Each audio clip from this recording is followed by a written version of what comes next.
संपन्न हुए, उसके परिणाम भी आए, कल सरकार भी बन गई,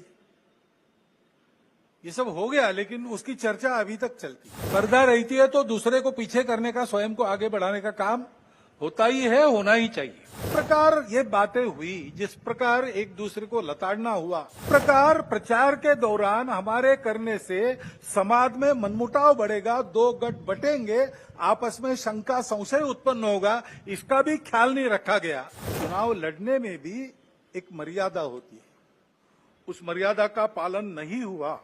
1 साल से मणिपुर शांति की राह देख रहा है, उसके पहले 10 साल शांत रहा, देके उसका विचार करना ये कर्तव्य है। चुनाव संपन्न हुए, उसके परिणाम भी आए, कल सरकार भी बन गई, ये सब हो गया, लेकिन उसकी चर्चा अभी तक चलती है। जो हुआ वो क्यों हुआ, कैसे हुआ, क्या हुआ,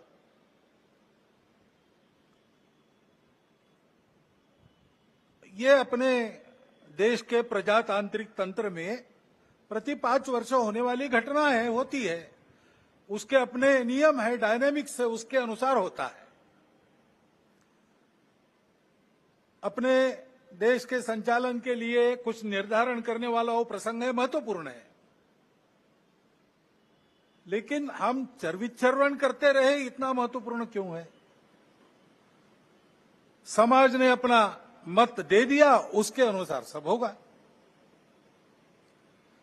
क्यों कैसे, इसमें संघ के हम लोग नहीं पढ़ते। हम अपना कर्तव्य करते रहते, लोकमत परिष्कार का प्रतिवर्ष करते हैं, प्रति चुनाव में करते हैं, इस बार भी किया है। चुनाव प्रचार की या चुनाव में जो होता है उसकी बात ऐसी है, वास्तव में तो प्रजातंत्र की अनिवार्य आवश्यक प्रक्रिया है, और उसमें 2 पक्ष रहते हैं, इसलिए स्पर्धा रहती है।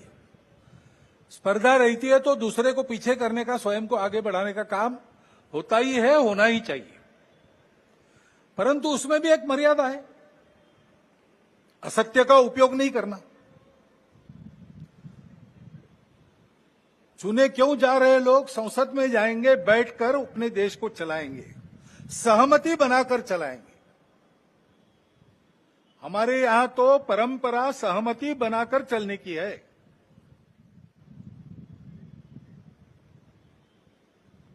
समानो मंत्र समिति समानी समानम मनस सहचित्तमेशाम। इस सहचित्त पर विनोबा भावे जी की टिप्पणी है। वो कहते हैं कि ऋग्वेदकारों को मानवीय मन का कितना ज्ञान था ये समझ में आता है। सब जगह उन्होंने कहा है, समानो मंत्र समिति समानी समानम मना, लेकिन चित्त के बारे में सम नहीं कहा, क्योंकि प्रत्येक व्यक्ति का चित्त मानस अलग अलग होता ही है, और इसलिए 100% मतों का मिलान होना संभव नहीं है।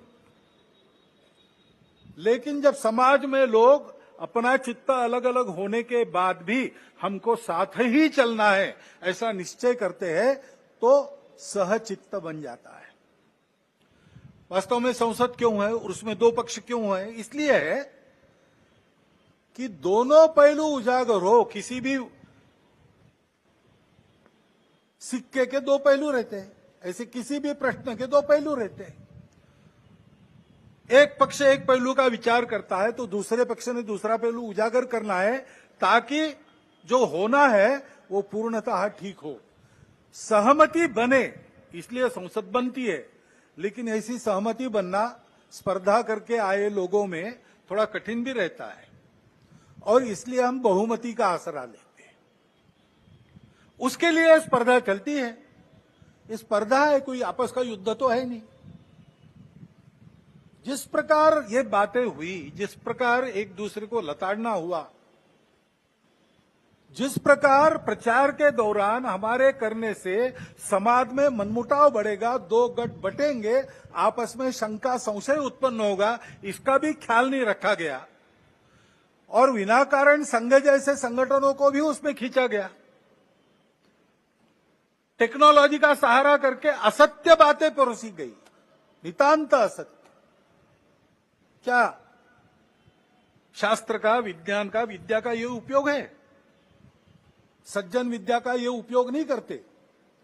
विद्या विवादाय, ये खलस्य ऐसा कहा है, विद्या विवादाय धनम मदाय शक्ति परेशान परपीडनाय खलस्य साधो विपरीतमेतत् ज्ञानाय दानाय च रक्षणाय।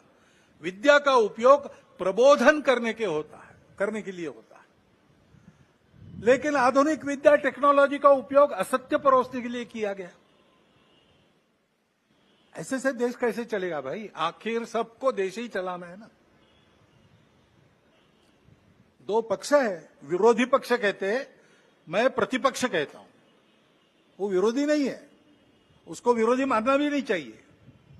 वो प्रतिपक्ष है, वो एक पहलू उजागर कर रहा है, उसका भी विचार होना चाहिए। ऐसा जब चलना है तो चुनाव लड़ने में भी एक मर्यादा होती है। उस मर्यादा का पालन नहीं हुआ,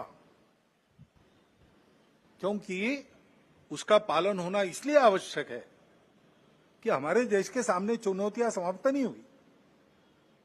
अब सरकार बन गई, वही सरकार फिर से आ गई एनडीए। अब 1 साल से मणिपुर शांति की राह देख रहा है। उसके पहले 10 साल शांत रहा,